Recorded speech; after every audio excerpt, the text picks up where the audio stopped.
Visitamos uno de los museos más importantes del mundo, el Museo Británico de Londres.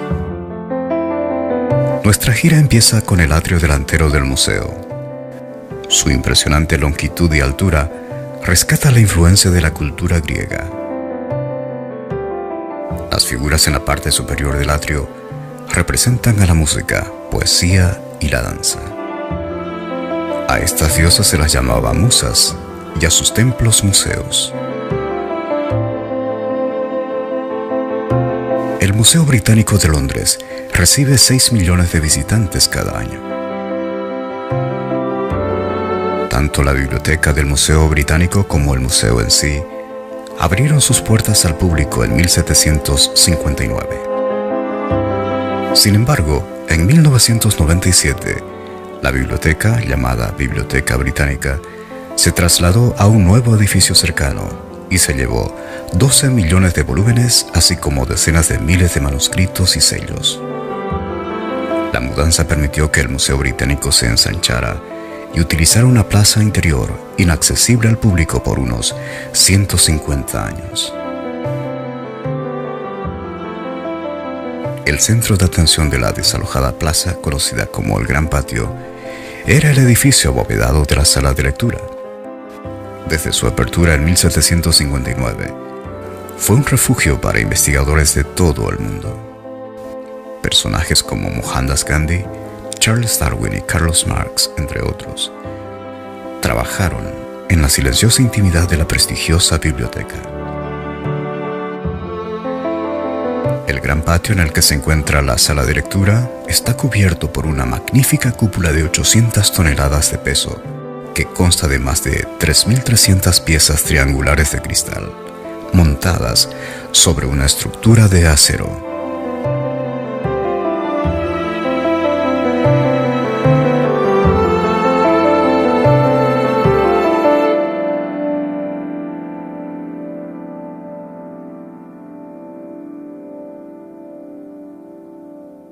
En la Galería de Escultura Egipcia se exhibe desde 1802 la piedra de Rosetta. Fue la clave para descifrar los intrigantes caracteres jeroglíficos. La piedra de Rosetta, de 72 centímetros de altura, quebrada en sus 3 esquinas, es una piedra con resonancia metálica de basalto negro, con una inscripción bilingüe, griego y egipcio, de un decreto del faraón Ptolomeo V.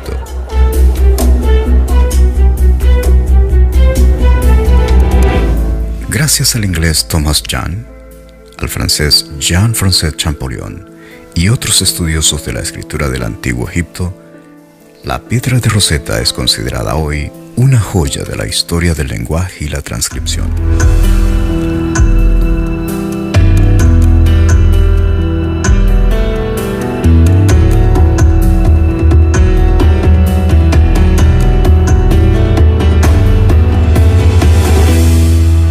Fue la llave para descifrar los jeroglíficos del Antiguo Egipto.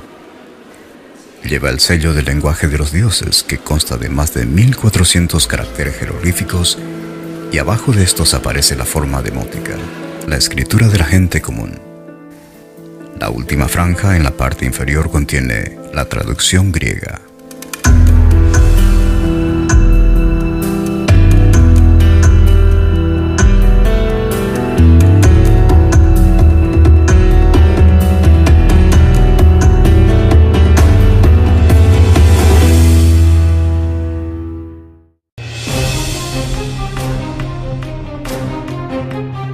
Entramos con anhelo en el museo mismo y subimos a la sala babilónica.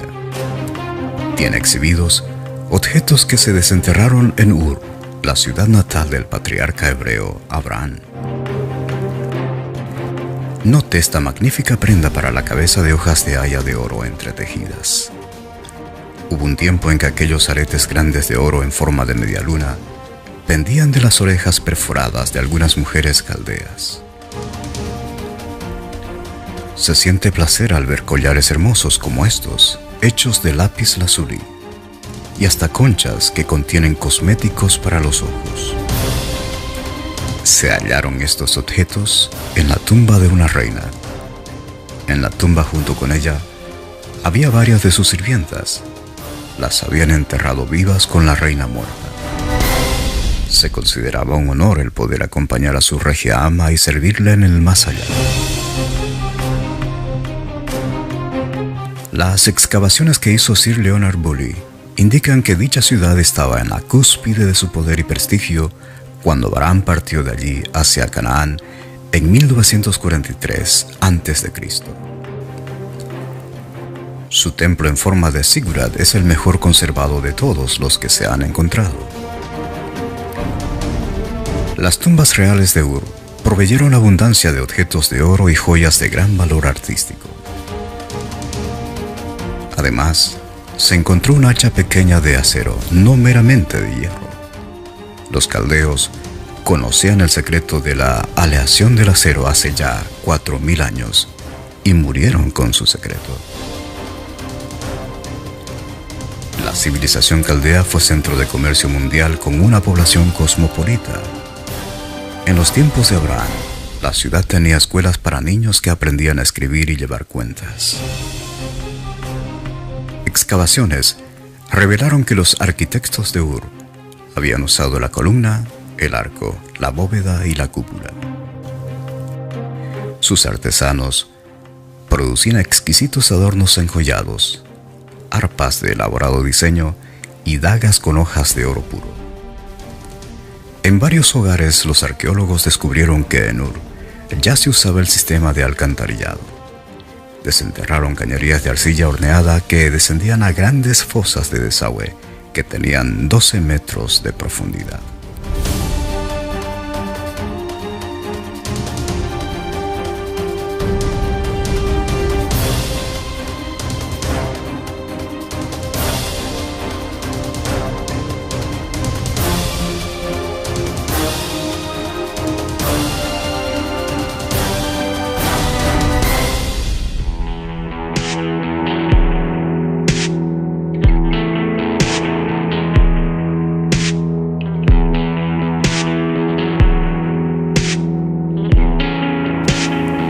En tiempos de José, hijo de Jacob, el faraón Sesostris III hizo a José primer ministro de Egipto. José, hijo de Jacob, descendiente de Abraham, fue llevado a Egipto. Cuando el faraón mandó llamar a José para que le interpretara sus sueños, José se afeitó la barba antes de presentarse.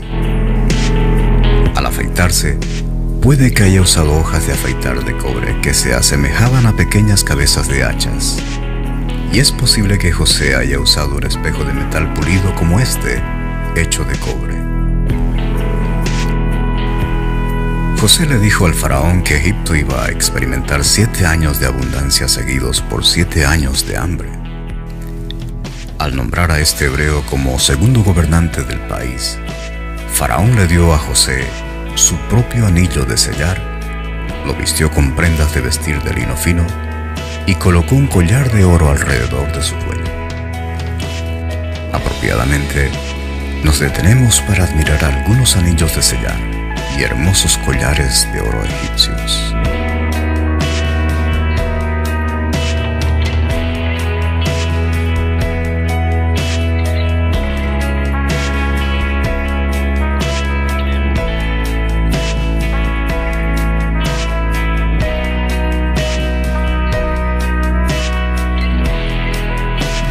Cuando murió Jacob, José mandó llamar a sus siervos, los médicos, que embalsamaran a su padre. La exhibición incluye una buena cantidad de personas embalsamadas. Estas momias realmente son dignas de ver. Durante el procedimiento de embalsamar, se usaba un gancho de hierro largo para remover parte del cerebro por la nariz, y el resto se destruía por medio de drogas. Se sacaban los riñones, hígado, intestinos y pulmones. Se enjuagaban en vino de palma y luego se colocaban en 4 canopes. Este vino de palma también se usaba junto con hierbas fragantes y especias. Luego se remojaba el cadáver en natrón, carbonato sódico, puesto que el natrón absorbe agua. En el transcurso de muchos días deshidrataría el cuerpo. Por fin, envolvían el cadáver entero con vendas de lino limpias. se aplicaba betún caliente entre algunas de las capas de vendas. De paso, se llama momia al producto completo, porque la palabra egipcia para betún es mumilla. Requería conocimiento de la anatomía y química para preparar una momia, y esto vindica la declaración bíblica de que los médicos embalsamaron a Israel o Jacob.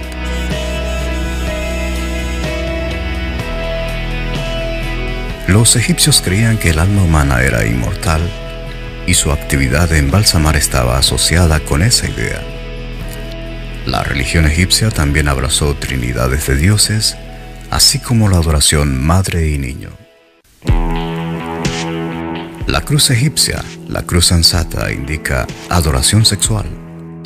Este símbolo representa los órganos sexuales del varón y hembra unidos, y creían que era la clave de la vida. Se creía que los hijos de los faraones descendían de Amón-Ra, representado por un carnero. Se veneraban las criaturas marinas, voladoras y terrestres, y cuando los animales sagrados morían, se les momificaba.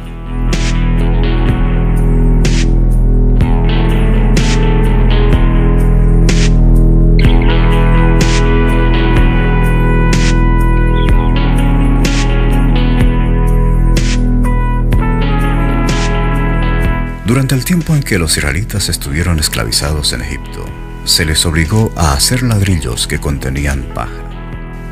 De modo que es muy interesante ver la clase de ladrillos que tuvieron que hacer. En el Museo Británico se exhibe un ladrillo con la inscripción de Ramsés II. Todo ello nos hace recordar el duro trabajo al que fueron sometidos los israelitas, según se describe en el libro de Éxodo.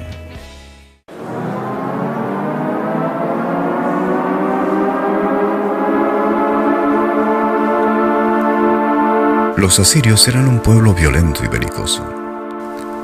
Este pueblo fuerte se representó a sí mismo con cejas y barbas tupidas. La reputación y crueldad de los asirios no tiene paralelo. Las decoraciones de sus palacios los pintan saqueando, quemando y destruyendo en un país tras otro.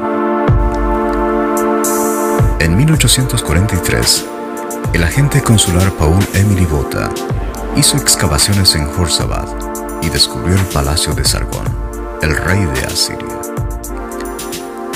Los arqueólogos desenterraron su palacio de 200 habitaciones, así como un fantástico tesoro de inscripciones y otros objetos.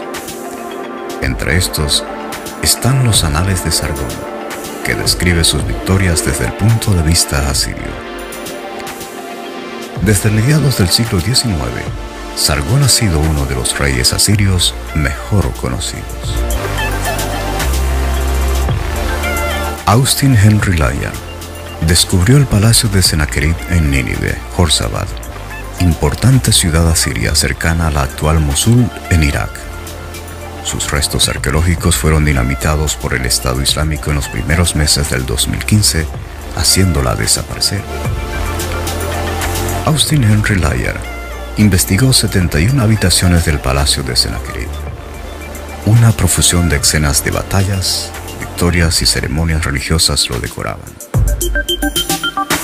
El prisma de Taylor, que está en el Museo Británico, describe los Anales de Sennacherib, informes anuales de acontecimientos registrados en cilindros o prismas de arcilla. La conquista de Laquis, una ciudad fortificada cercana a Jerusalén, está en especial exposición. Coincide con el acontecimiento histórico que se relata en la Biblia. En el año 14 del rey Ezequías, Sennacherib, el rey de Asiria, subió contra todas las ciudades fortificadas de Judá y procedió a apoderarse de ellas. Por supuesto, algunos detalles de la escritura de Sennacherib no coinciden con la Biblia. En el libro Treasure from the Bible Times, el arqueólogo Alan Miller llega a la siguiente conclusión: no hay razón para dudar del informe bíblico. Se entiende que Sennacherib no dejara constancia de sus derrotas para que lo leyeran sus sucesores. En su famoso obelisco negro hallado en Rupt Kala y exhibido en la entrada de la sección asiria, hay un relieve que muestra al rey Jehú de Israel pagando tributo mediante un emisario al rey asirio Salmanasar III.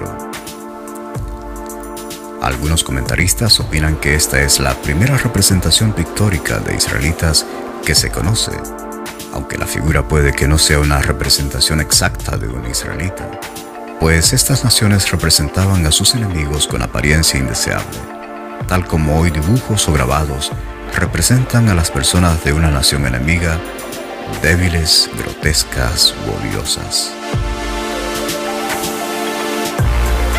Asiria llegó a su fin cuando los babilonios y los medos desataron enconada venganza sobre la capital asiria. Las crónicas de Babilonia informan: se llevaron el gran despojo de la ciudad y del templo y convirtieron la ciudad en un montículo de ruinas.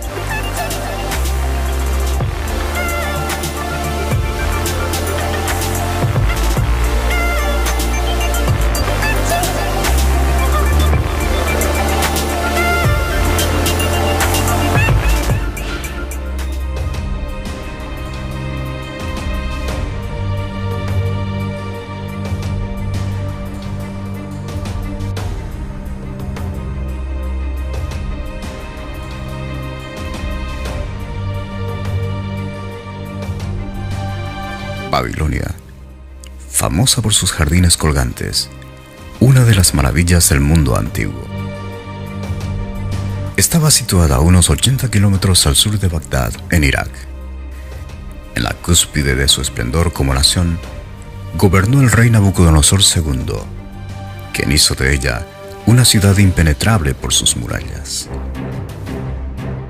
La gran vía principal estaba pavimentada, y los muros que la flanqueaban se hallaban decorados con leones, dragones y toros, emblemas de los dioses a los que se honra.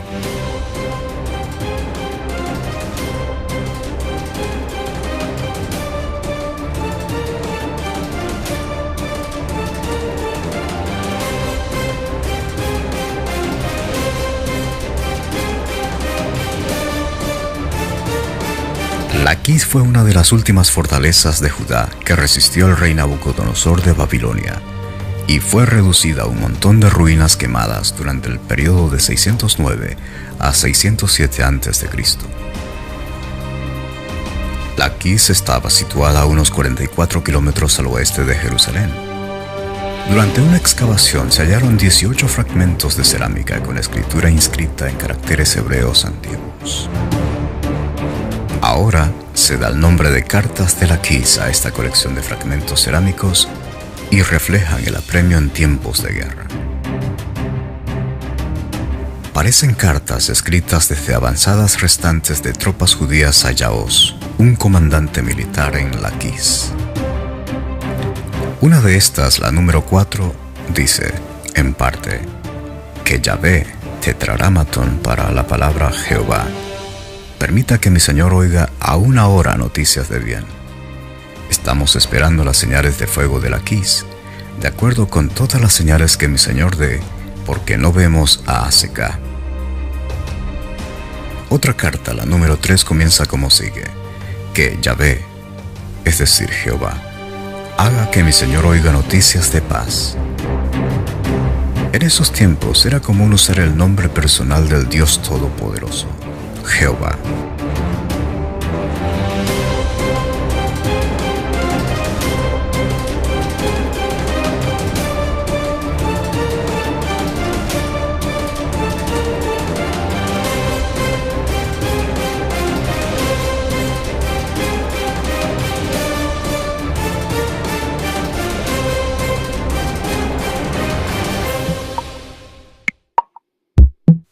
Entramos a la sala de exposición persa. Los persas desarrollaron un vasto imperio que gobernó el mundo de su época por casi 200 años. Los persas eran conocidos debido a su política de tolerancia religiosa. Ciro, fundador del imperio persa y conquistador de Babilonia, pasó a la historia como Ciro el Grande.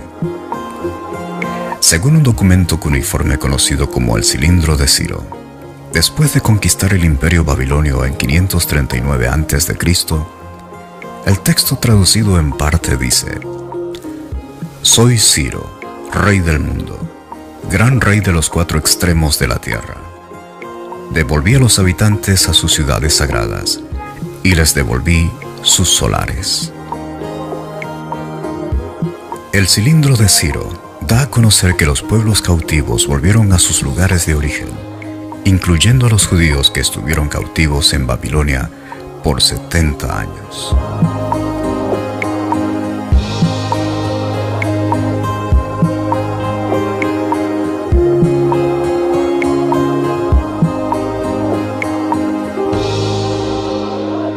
Otro fragmento de una tablilla de arcilla de 14 centímetros narra los acontecimientos de Nabonido, el último monarca supremo de Babilonia, y la caída de esta ante las tropas de Ciro, que la conquistaron en una sola noche. Los hombres del ejército de Ciro, siguiendo una brillante estrategia de ingeniería, desviaron el caudaloso río Éufrates que cruzaba la ciudad de Babilonia. Los persas avanzaron por el lecho del río y tomaron la ciudad por sorpresa. Capturaron el palacio y dieron muerte a Belsasar, hijo de Nabonido. Todo había terminado, un acontecimiento que señalaba el fin de siglos de supremacía semita.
En el siglo IV a.C., el mundo llegó a conocerlo como Alejandro Magno.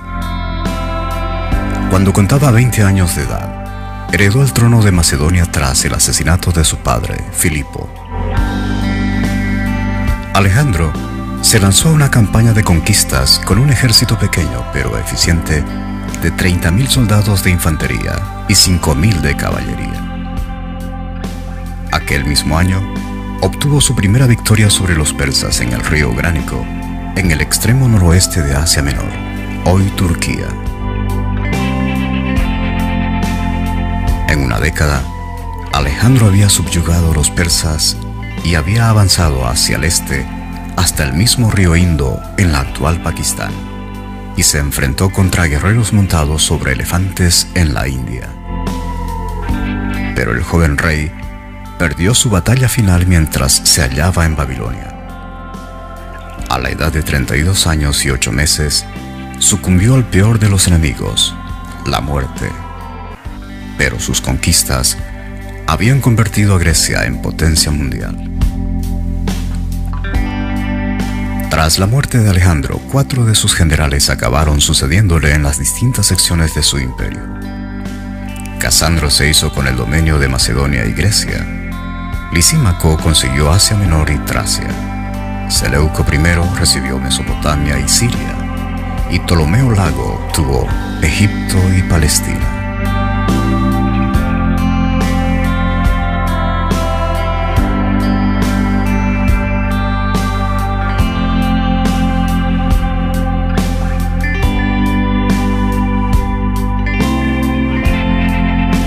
La dinastía tolemaica fue la más duradera. Ptolomeo I se convirtió en el primero de los reyes o faraones macedonios de Egipto. Hizo de Alejandría la capital y emprendió un programa de expansión urbanística en la que se destaca la renombrada Biblioteca de Alejandría, cuna de la enseñanza, que albergaba 1.000.000 de pergaminos. El gran imperio de Alejandro llegó a su fin 30 años antes de Cristo, cuando Roma le arrebató el puesto de potencia mundial dominante.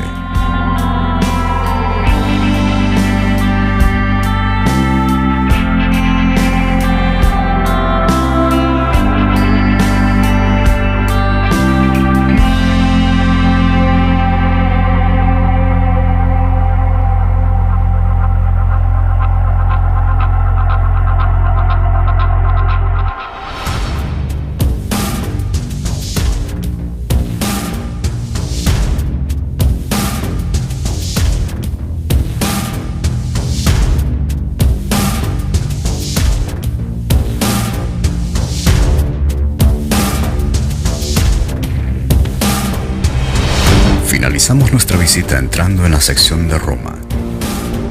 Roma llegó al pináculo de su gloria bajo los Césares. En su auge, este poderoso imperio se extendió desde Gran Bretaña hasta Egipto y desde Portugal hasta Mesopotamia, la tierra de la antigua Babilonia. César Augusto era emperador cuando nació Jesús y gobernó hasta el año 14.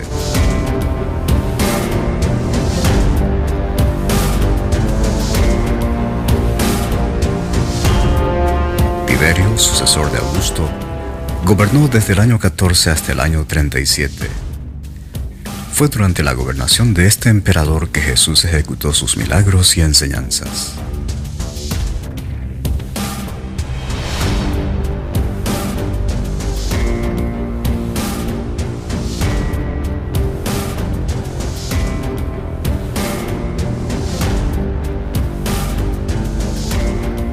El denario, moneda romana de plata, llevaba una efigie de César y era la moneda de capitación que los romanos exigían a los judíos.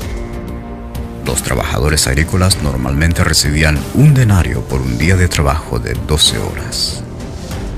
Claudio, quien gobernó desde el año 41 al 54, echó de Roma a los judíos. Murió envenenado por su esposa y el joven hijo de ella, Nerón, ascendió al trono. Un gran fuego barrió por Roma en julio del año 64 y destruyó casi la cuarta parte de la ciudad.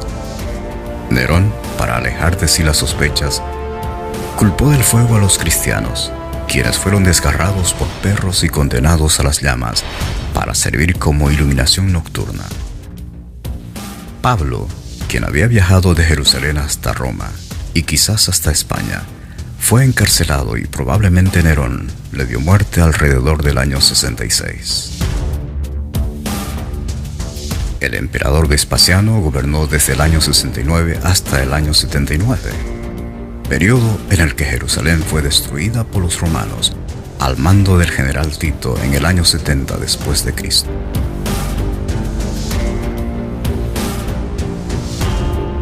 Tito mismo sucedió a su padre e inauguró el famoso Coliseo de Roma, donde los cristianos perecieron desgarrados por las fieras.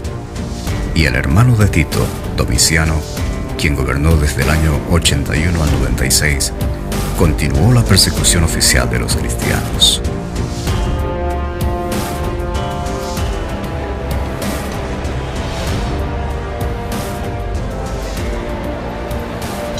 Ciertamente, visitar el Museo Británico es interesante porque andamos por la historia y corroboramos personalmente los acontecimientos que sucedieron hace miles de años.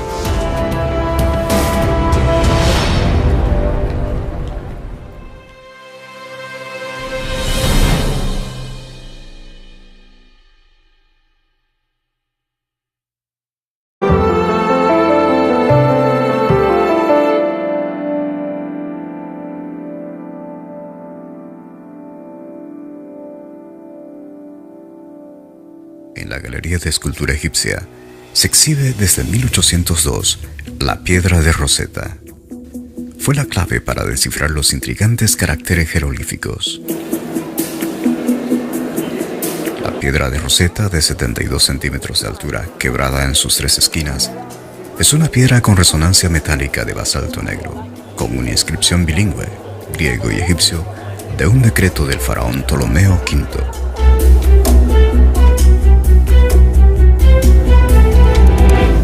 Gracias al inglés Thomas Jean, al francés Jean-François Champollion,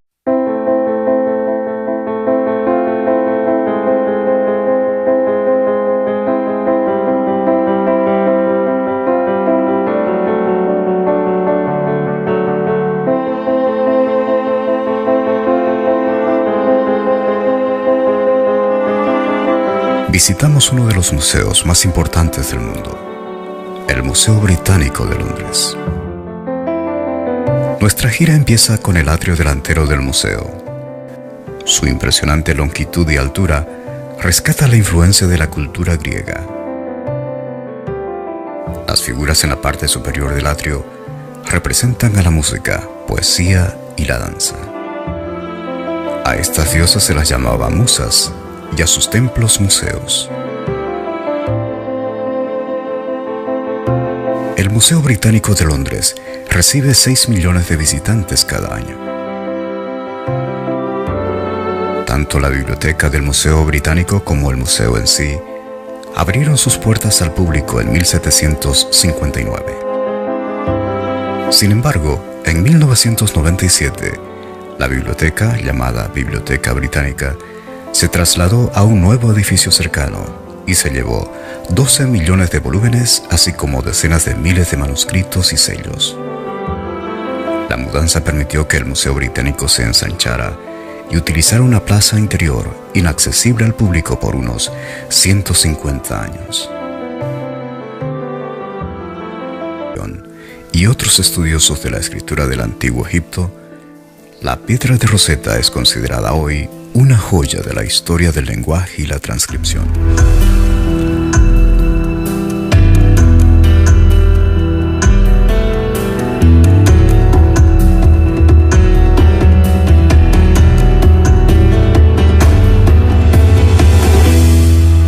Fue la llave para descifrar los jeroglíficos del Antiguo Egipto. Lleva el sello del lenguaje de los dioses, que consta de más de 1400 caracteres jeroglíficos, y abajo de estos aparece la forma demótica, la escritura de la gente común. La última franja en la parte inferior contiene la traducción griega. El centro de atención de la desalojada plaza, conocida como el Gran Patio, era el edificio abovedado de la sala de lectura. Desde su apertura en 1759, fue un refugio para investigadores de todo el mundo. Personajes como Mohandas Gandhi, Charles Darwin y Carlos Marx, entre otros, trabajaron en la silenciosa intimidad de la prestigiosa biblioteca. El gran patio en el que se encuentra la sala de lectura está cubierto por una magnífica cúpula de 800 toneladas de peso, que consta de más de 3.300 piezas triangulares de cristal, montadas sobre una estructura de acero.